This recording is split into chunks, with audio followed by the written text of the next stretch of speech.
let me insert one thing, which I'll bet you've noticed from talking to writers, is that most of the stuff that we think we're writing about in books is very difficult to talk about straight out. You know, question and answer, and in some sense, it probably can't be talked about directly, and that's why people make up stories about it. This is all a big defense because I feel like what I'm saying is so simple and so reductive. So we are just in the middle of a question that I put on this paper, which was somehow faxed or emailed to you. So and which I received. That's good to know. The fear of the writer that his work and his persona somehow made banal, be flattened and abused as soon as the media... I don't recall that. Where's that written down there? Where? Banal? Yeah, I don't know if that's banalized. If this is, okay. I think that I made this word up. How interesting. See, mine stopped here. Really? Yeah, there wasn't any of this stuff. Oh my God. No, it's fine. So it'll all be so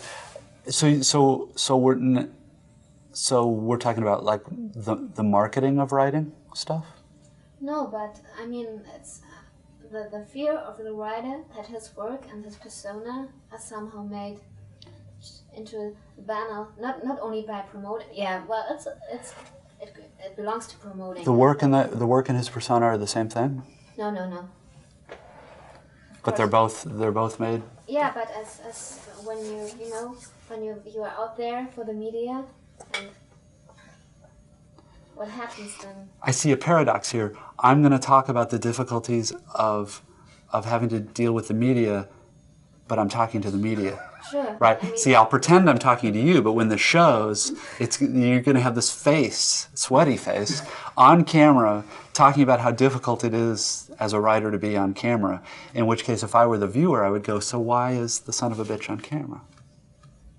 So how do you suggest I handle this? Yeah, no, it's a paradox, but at the same time, I think it's very, I mean, it's a legitimate fear to have. So I think about these things all the time. I think, well, I like literature, but at the same time, why am I doing this, and how am I doing this, and how can I try to preserve these things? So, it's a paradox for me too.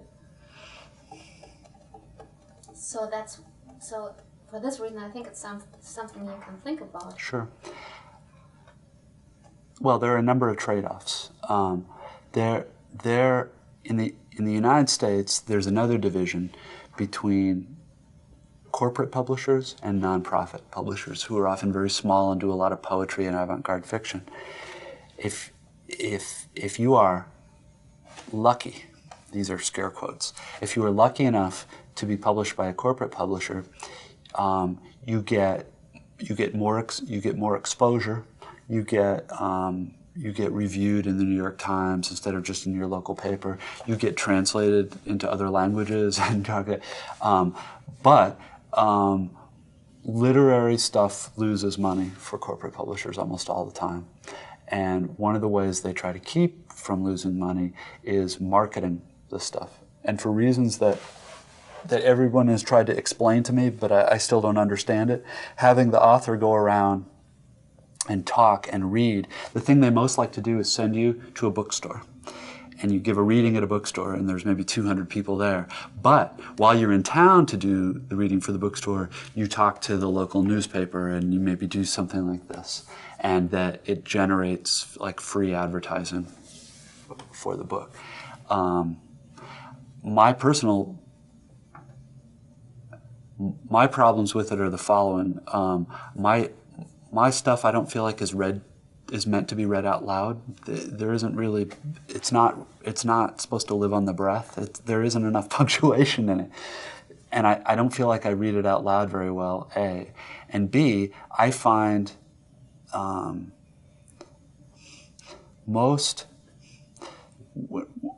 when there's a question and answer like you and I are having, although you and I are having a much more lengthy one, but particularly one with like a newspaper reporter or a question and answer at the end of a reading.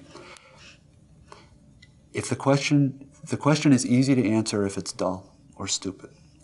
the good questions are questions that can't be answered in a Q&A format, right?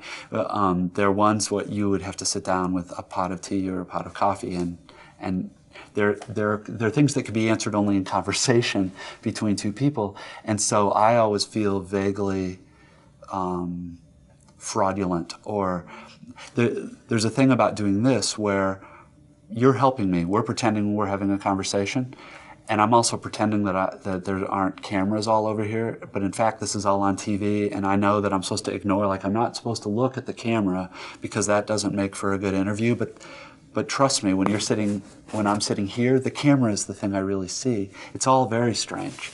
And so why do I do it at all? I make a variety of deals, and I do a few things. I know some writers who like this, and there are things about it that are, I mean, it's very flattering. I mean, you guys came.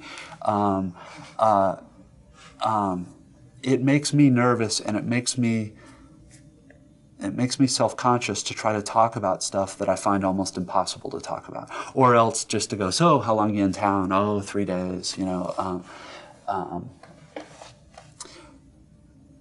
But I have an agent whom I owe 25,000 favors to, who's done all these nice things. And it's also exciting for a writer to get his work published in another country, so she says. This German publisher is really good, and they're going to publish the book well, even though I don't think my English can really be translated into German, because it's very idiomatic. They're going to publish the great advertisement. I'm sure the public, and all they need is this. They need this one thing from you to help them sell enough books, maybe so that they don't lose money on it. It then becomes very difficult to say no. On the other hand, I don't think it's very good. I don't think it's good. Maybe a show like this, there's no analog for this in the U.S. But the whole going around and reading in bookstores thing, it's turning writers into kind of penny ante or cheap versions of celebrities. People aren't usually coming out to hear you read. They're coming out to sort of see what you look like and see whether your voice matches the voice that's in their head when they read. And none of it's important, and it's icky. I don't know if there's a German translation for icky, but in terms of banal, I don't know. Banal to me means general and simplistic and superficial and vapid, and if you do work like this, you pay certain prices. You don't make as much money, not as many people read your stuff, but the people who are reading it and are interested in it, you're pretty sure. Like, the thing that I like about doing this kind of stuff is that I'm pretty sure my readers are about as smart as I am.